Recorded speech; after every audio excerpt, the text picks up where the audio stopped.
ujian. Ada juga daripada an-numu, ya, bertambah keberkahan. Ya. Ada juga daripada bertambah kebaikan. Nah, dari semua pengertian zakat menurut bahasa itu, itulah hikmah daripada mengeluarkan zakat. Dengan zakat, Allah menjanjikan orang tersebut akan bertambah hartanya. Dijanjikan itu.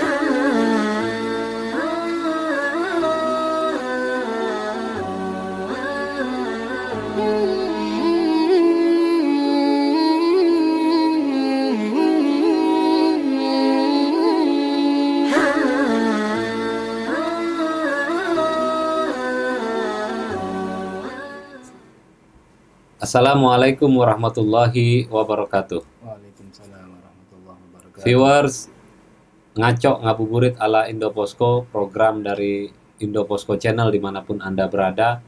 Kembali kita bertemu dalam sebuah program dari ngabuburit ala Indoposko, sebuah program yang di YouTube-nya itu ada Indoposko Channel. Jadi ngaco itu sejatinya ngobrol ala Indoposko, namun demikian saat edisi Ramadan ini ngaco kita geser sedikit menjadi ngabuburit ala Indoposko. Sebuah program yang tayang sebelum waktu berbuka puasa, menemani para viewer semua menanti beduk azan maghrib, yang diisi dengan perbincangan tentang keislaman terkait dengan bulan suci Ramadan dan segala macam ibadah dan ajaran di dalamnya, yang menampilkan para narasumber yang berbeda, tentunya dari pengajar, ustadz, dan lain-lain.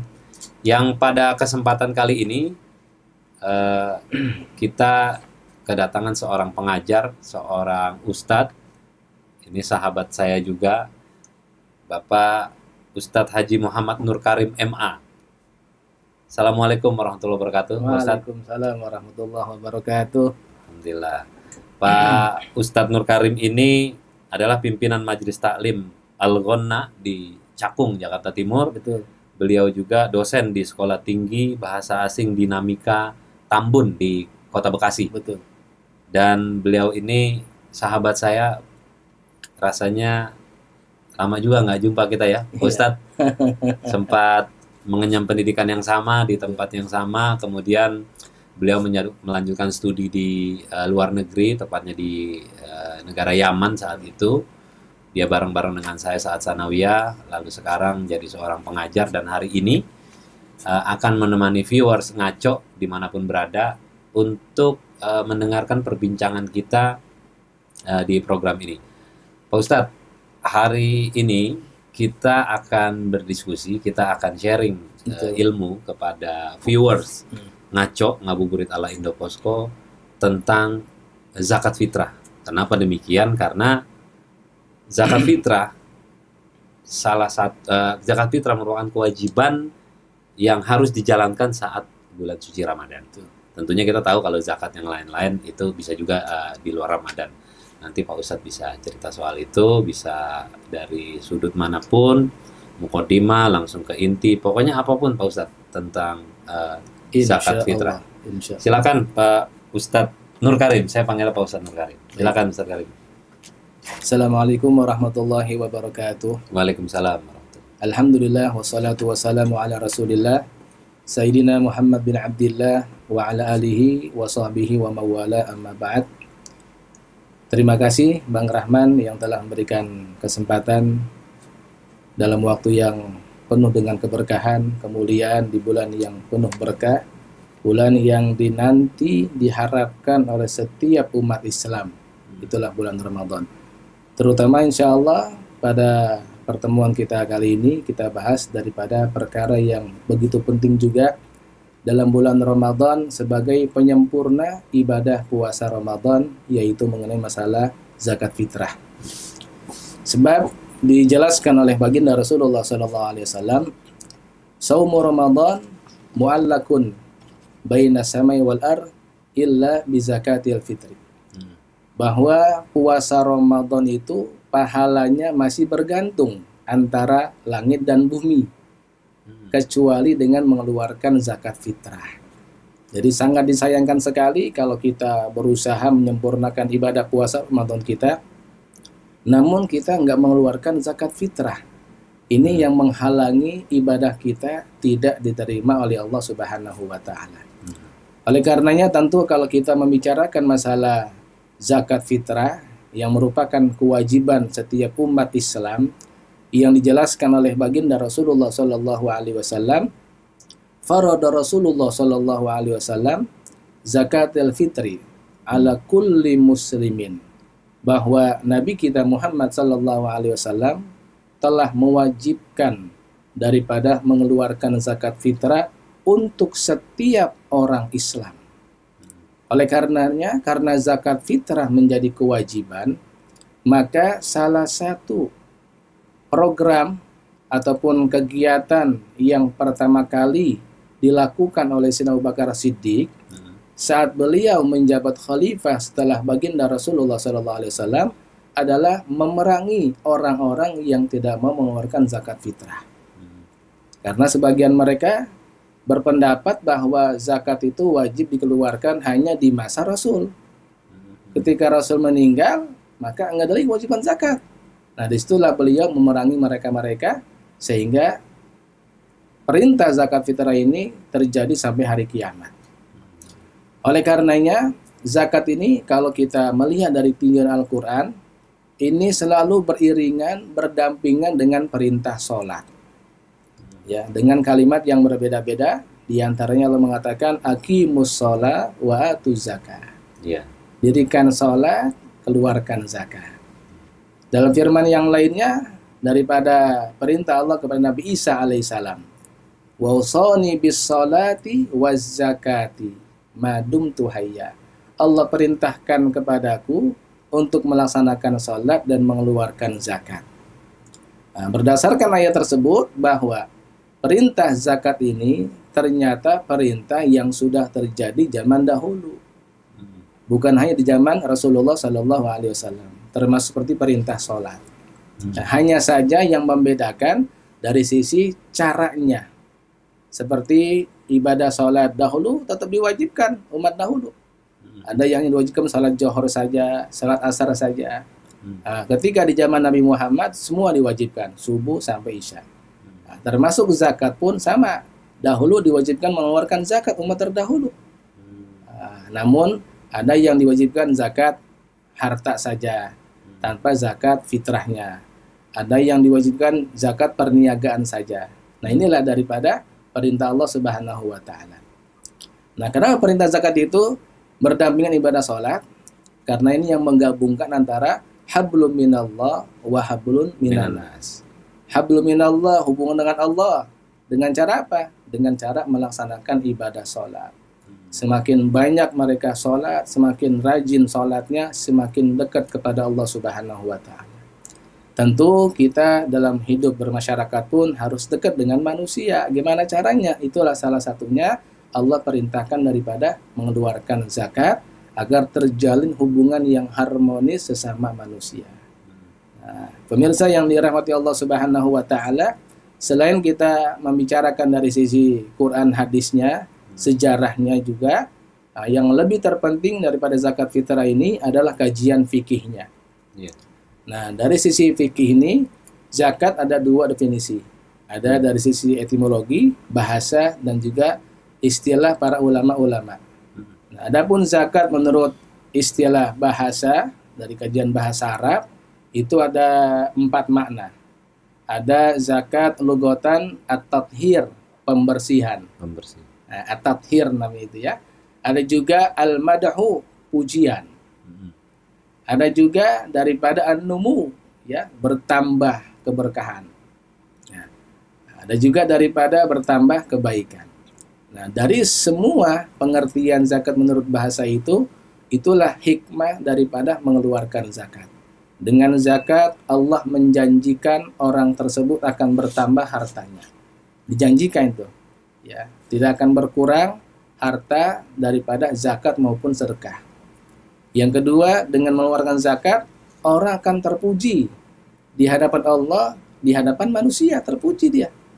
Ya, kenapa? Karena berapa banyak orang yang kaya tapi nggak berzakat, bukan menjadi terhormat, terhina di hadapan manusia. Dia pelit, kaya, ya kan? Tapi dengan kehidupan yang biasa, rajin zakatnya, rajin sedekahnya, orang bakal suka. Nah, bertanda berarti dengan zakat itu akan terpuji di hadapan Allah, di hadapan manusia. Ada juga zakat at-tathhir, dari sisi bahasa pensucian. Nah, dengan zakat itu harta akan terjaga kebersihannya, keutuhannya, keberkahannya, termasuk daripada pembersihan jiwanya. Orang yang rajin zakat, insya Allah hatinya bersih. Tidak ada rasa tamak, rasa rakus, rasa serakah, rasa ingin menguasai. Kenapa? Karena dia yakin bahwa harta yang sekarang ia miliki sekedar titipan. Nah, namanya titipan berarti bukan dirasakan oleh pribadinya, tapi ada orang juga yang berhak merasakan harta yang dititipi oleh dirinya. Itulah daripada hikmah zakat.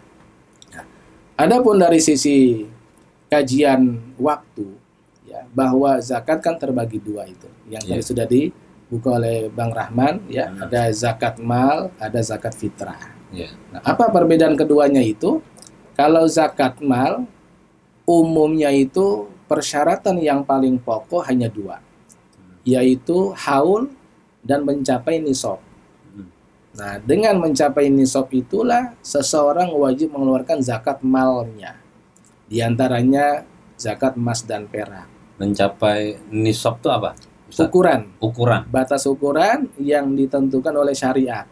Ya, seperti contoh daripada ukuran zakat emas. Iya. Nah, apabila seseorang sudah mencapai nisab emas itu yang kurang lebih 20 misqal, 20 misqal. Nah, kalau di kita itu kurang lebih 85 gram. Nah, orang yang menyimpan emas selama 1 tahun ternyata 85 gram lebih, maka wajib keluarkan zakat malnya. Nah, termasuk bagian zakat mal itu zakat tijarah, perniagaan. Orang yang buka usaha, nah dengan syarat-syaratnya, contoh dia buka usaha di bulan Januari. Nah, karena dia tekun, rajin, sabar, sampai Januari mendatang. Selama setahun dapat keuntungan. Nah, jika keuntungannya itu mencapai nisab emas 85 gram, maka dia wajib mengeluarkan zakat malnya.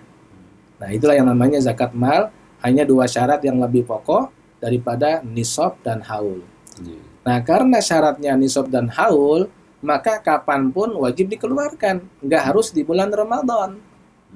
Nah, contoh tadi dia buka di bulan Januari usahanya. Sebentar, Tat. Kalau haul itu maksudnya sudah setahun. Sudah 1 tahun. 1 tahun, betul. Sudah 1 tahun. Ya. Nah, jadi contoh dia buka usaha di bulan Januari atau bulan Muharram, bulan Islam, contohnya gitu kan. Nah, sampai Muharram mendatang, genap 1 tahun mencapai haul. Kemudian sudah mencapai nisab daripada ukuran batas agama. Nah, tentu ketika Muharram mendatang, dia wajib mengeluarkan zakat malnya kalau sudah mencapai nisab. Nah, sekarang bulan Muharram, nunggu Ramadan masih lama. Nah, gimana? Itu sebaiknya dikeluarkan, jangan nunggu Ramadan. Walaupun Ramadan bulan yang berkah, yang berlipat ganda pahala segala macam kebaikan, tapi yang namanya kebaikan daripada kewajiban jangan ditunda-tunda. Nah, jadi zakat mal itu tidak bergantung pada bulan Ramadan. Itu bedanya. Sedangkan zakat fitrah khusus bulan Ramadan. Zakat fitrah, ya. Nah, di luar Ramadan nggak dinamakan zakat fitrah, hanya sedekah biasa. Nah, oleh karenanya sangat penting bahwa hukum zakat fitrah ini ada 5. Ya, ada mubah, boleh mengeluarkan zakat fitrahnya, atau boleh ditunda zakat fitrahnya, mubah itu ya. Nah, mubah itu kita langsung jelaskan di awal Ramadan. Nah, jadi ketika sudah masuk tanggal 1 Ramadan, seseorang sudah diperbolehkan mengeluarkan zakat fitrahnya. Karena hukumnya mubah. Gitu ya. Yang kedua adalah hukumnya wajib. Nah, berarti kalau wajib harus dikeluarkan karena sudah waktunya. Kapan itu? Menjelang akhir Ramadan. Nah, kalau kita bilang malam takbiran, itu wajib mengeluarkan zakat fitrah. Nah, sehingga kalau seseorang meninggal di pertengahan Ramadan, maka ahli warisnya tidak wajib mengeluarkan zakat fitrah almarhum. Kenapa? Karena dia meninggal sebelum waktu wajib mengeluarkan zakat fitrah. Sebaliknya, kalau seseorang lahir di malam takbiran, Nah, maka orang tuanya wajib mengeluarkan zakat fitrah anaknya yang baru lahir karena sudah masuk waktu wajib. Gitu, ya. Nah, lalu apa perbedaannya antara waktu mubah dengan waktu wajib? Ya, ketika seseorang mengeluarkan zakat fitrahnya di awal, walaupun hanya diperbolehkan, belum diwajibkan, ketika itu dia ingin menarik kembali zakat fitrahnya boleh. Contohnya, dia sudah memberikan ke pengurus masjid, Pak Haji, ini zakat fitrah saya nih. Nah, kata Pak Haji, nanti aja Pak, biar Pak Haji saya ngasih sekarang aja deh, mumpung ada rezeki, takut habis, gitu kan? Dikasih tuh, diterima Pak Hajinya, gitu kan? Tanggal 1 Ramadan dia sudah mengeluarkan zakat fitrahnya. Tiba-tiba tanggal 10 Ramadan, mohon maaf bukan nyumpain, bangkrut usahanya. Ya kan? Bangkrut. Dia butuh modal, ya. Butuh makan, butuh beras. Datang ke Pak Haji lagi. Pak Haji, mohon maaf Pak Haji, zakat yang kemarin saya kasih, saya mau ngambil lagi Pak Haji, nggak jadi itu. Itu boleh. Karena dia belum terkena kewajiban. Ya, untuk diambil kembali itu boleh. Gitu, ya. Yang kedua, yang ketiga zakat fitrah hukumnya sunnah. Sunnah muakkadah itu apa? Apabila sudah masuk waktu tadi malam takbiran sampai menjelang sholat Id. Sampai menjelang sholat Id. Nah, sebelum sholat Id pagi berarti. Itu waktu yang paling afdol untuk mengeluarkan zakat fitrah. Dari sisi hukum, oke, afdol. Tapi aplikasinya susah dikerjakan. Susah. Ya kan? Enggak. Susah karena mereka sudah pada sibuk dengan Idul Fitri. Ya kan? Nah, jadi untuk afdol susah kita menjalankannya. Maka kebanyakan kita itu menjalankan seminggu sebelum Lebaran. Biasanya zakat fitrah itu ya, jadi mulai dari masjid, musola, ya RT RW sudah menarik-narik itu sebelum Lebaran. Amil ya atau panitia zakat itu sudah tuh mulai itu ya sosialisasi kepada masyarakat agar bersiap-siap mengeluarkan zakat fitrahnya. Apa dijemput oleh panitia atau datang sendiri ke masjid dan sebagainya. Itu teknis saja ya? Teknis. Kalau begitu ya? Teknis itu, nggak ada kewajiban sama sekali untuk mempermudah saja. Sehingga malam takbiran orang sudah tenang semua. Panitia sudah tenang, ngemikirin pembagian lagi. Mereka pun fakir miskin sudah tenang karena sudah dapat jatah untuk besok masak, gitu kan? Seperti itu. Nah, yang kemudian yang keempat hukumnya makruh. Makruh, ya. Itu apa? Kalau dia mengeluarkan zakat fitrahnya itu ya setelah Idul Fitri, setelah sholat makruh itu. Artinya saya bisa gambarin nih viewer, maksudnya setelah sholat Idul Fitri selesai kita kan dari khutbah tuh ya. Betul. Terus setelah itu biasanya kalau sebelum pandemi nih kita kan ada silaturahmi, salam-salaman. Nah, itu kita sebut sudah selesai itu ya. Betul. Ya, keluarin zakat fitrah tuh. Nah, itu makruh hukumnya. Itu makruh. Kalau tidak ada uzur. Kalau tidak ada uzur atau kalau ada uzur, contoh begini seperti orang alasan atau sebab lah. Atau sebab. Yang menghalangi dirinya mengeluarkan zakat fitrah. Contoh seperti orang yang mudik. Ya, dulu lah. Kalau sekarang dilarang itu mudik kan. Gitu kan. Nah, orang itu mudik di tanggal 27 Ramadan, 3 hari sebelum Lebaran. Dia berharap di tanggal 29 pokoknya sudah di rumah. Niatnya mau zakatnya di sana. Zakat di kampung, gitu kan. Ternyata kan pernah terjadi macet total berhari-hari di mana tuh? Di Karawang kan tuh? Brebes, ya kan? 3 hari di perjalanan, macet, nggak bisa pulang sama sekali. Yang itu tidak diduga sebelumnya. Iya, di luar dugaan gitu kan. Nah, sehingga dia sampai ke kampungnya itu menjelang sholat Id. Dia berharap bisa mengeluarkan zakat fitrah sebelum Lebaran, sebelum sholat Id. Ternyata tadi karena kondisi macet yang di luar dugaan, sampai di kampung halamannya pas tanggal 1 Syawal. Orang sudah sholat Id selesai, dia baru nyampe ke kampungnya, belum mengeluarkan zakat fitrahnya. Nah, maka mau nggak mau dia wajib mengeluarkan zakat fitrah saat itu. Dan hukumnya nggak makruh. Kenapa? Karena ada tadi penyebab. Ada penyebab. Nah, uzur namanya itu.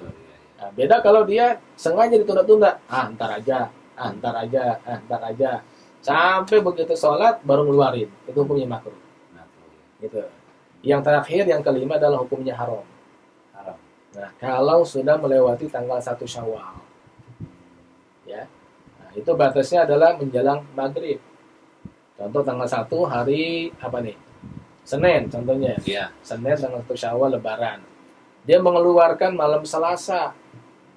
Baru mengeluarkan zakat fitrahnya. Nah, itu sudah haram, dosa, tidak dinamakan zakat fitrah. Walaupun sudah gugur zakat fitrahnya.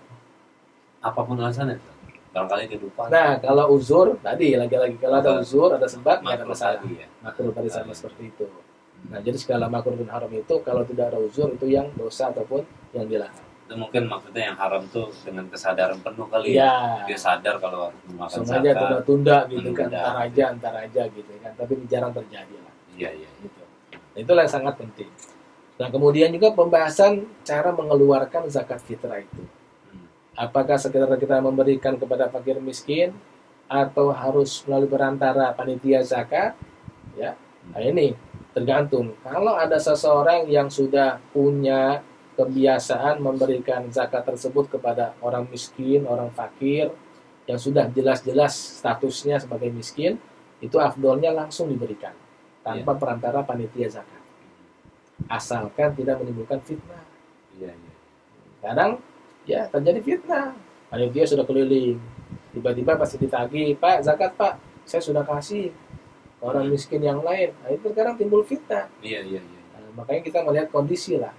Nah, kira-kira kalau menimbulkan fitnah, alangkah baiknya kita ngikut aja tradisi yang ada. Iya, Kasih iya. ke panitia, ke pengurus zakat, kasih aja. Nah, tapi kalau nggak ada fitnah, afdolnya kalau kita yakin ini orang fakir miskin statusnya, latar belakangnya jelas, kita kasih lebih afdol, kita kasih. Iya. Ustaz, dengan waktu yang sangat terbatas Betul. ini kita, mohon maaf. Jadi apa yang bisa Ustaz Karim sampaikan kepada viewers ngaco ngabuburit ala Indoposko Baik. di Ramadan ini soal zakat fitrah? Betul. Karena bagaimanapun inilah kewajiban Betul. buat kita sebagai umat muslim. Juga tadi Ustaz sudah memberikan sedikit bahwa ini ada juga kaitannya gandengannya dengan sholat, Puasa. dengan puasa, dan zakat fitrah ini memang adanya di Ramadan. Betul. Dan nanti tidak akan menjadi sempurna nih kalau zakat fitrah tidak tertunaikan begitu.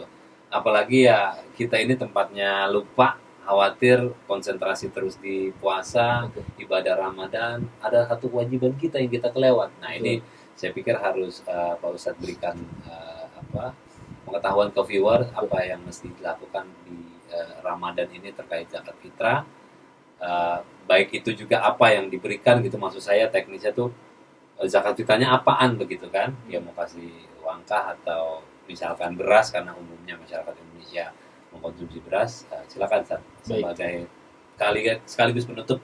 Baik. Baik pemirsa yang dirahmati Allah Subhanahu wa taala, karena perintah zakat fitrah ini perintah yang sangat wajib yang harus dikeluarkan di bulan Ramadan, maka segerakanlah keluarkan zakat fitrahnya, baik melalui panitia zakat yang kita percayakan ataupun kita sendiri langsung yang memberikan kepada mustahik zakat. Yang kedua, jangan lupa niat mengeluarkan zakat fitrahnya saat kita mengeluarkannya, yaitu nawaitu an ukhriza zakatal fitri an nafsi wa an mamuwatihi lillahi ta'ala. Saya niat mengeluarkan zakat fitrah untuk diri saya dan keluarga yang saya tanggung. Fardu karena Allah Ta'ala. Yang kedua, daripada harta yang dikeluarkan zakat fitrah itu, Imam Syafi'i radhiyallahu anhu itu hanya membatasi makanan pokok saja, sesuai daripada sabda Rasulullah SAW. Maka alangkah baiknya kita keluarkan daripada makanan pokok kita. Jika tidak mampu, silakan mengeluarkan dengan uang. Dengan ukuran beras yang kita tahu 3,5 liter, dengan uang menyesuaikan daripada jumlahnya.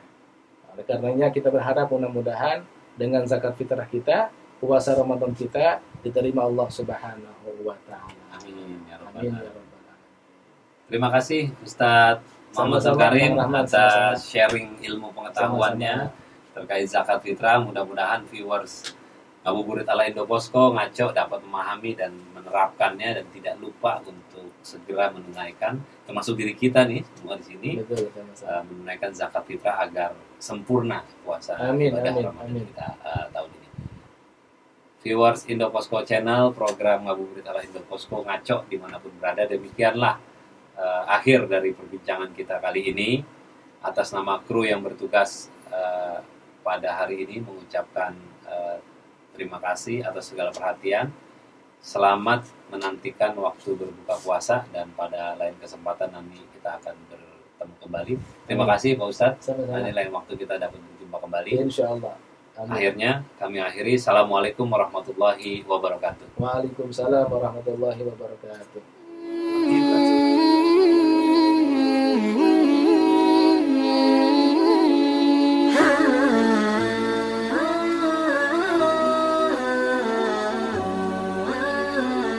Ah